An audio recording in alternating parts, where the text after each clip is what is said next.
Sometimes you have to look beyond first impressions. We have to get out! The Prince of Persia: The Forgotten Sands is a direct sequel to the 2003 release The Sands of Time, but that statement is pretty obvious once you start up this adventure.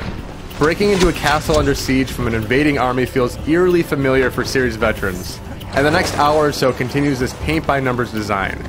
Be prepared for lots of forgettable wall jumping and ho-hum pillar hopping without an ounce of creativity. But after those uninspired early moments drift by, you're left with an exciting and thrilling take on the classic Prince of Persia gameplay. Unlike the most recent Prince of Persia release, The Forgotten Sands is a linear adventure. Despite the limited freedom, this is ultimately a good thing because each level builds on the last, taking techniques you've already mastered and twisting them into something new and interesting every step of the way. This continually pushes you to see what's next, making this adventure difficult to put down. The main reason why The Forgotten Sands is able to flourish despite its slow start is the clever way in which you use your powers. In addition to the now standard ability to run along walls and jump from pillars like a hyper monkey, you earn new powers that make this premise feel fresh. The first and most widely used of these special moves is the ability to freeze water at the touch of a button. At first, there doesn't seem to be anything special about this. The waterfalls freeze into shiny walls, and the dripping spigots are just clear pillars. So it's no more than an aesthetic twist of the basic moves you've been performing for years. But once you get the basics down, things get a lot more interesting. Many times you need to freeze and unfreeze water in midair.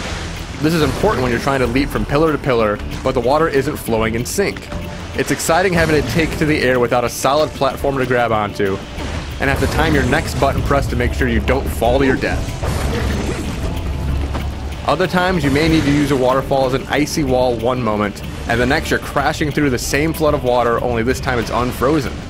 The unexpected manner in which you need to use these powers means you're continually readjusting your techniques on the fly, which makes for exhilarating sequences. You unlock more powers as you get deeper into the game, and trying to make your way from the bottom of a room up to the top while alternating between a handful of different powers in one smooth motion is an incredible feeling.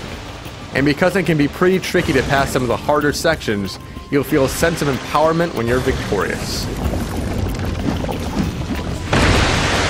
The platforming is amazing in The Forgotten Sands, but the other elements are not nearly as fine-tuned. Combat in particular is shallow and boring. A small army of skeletons will surround your royal hero at times, but you won't even have to break a sweat to make them crumble to the ground. Just slam on the attack button for a few seconds and raise your arms like the champion you are. Every fight yields experience points which can be used to increase your health and unlock more powers. But instead of making the fights more diverse and exciting, these just make things even easier.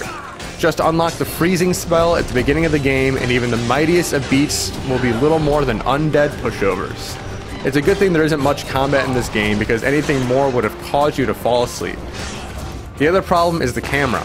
It's not a huge issue, only really impeding your progress a few times in the game, but those moments can be a real pain.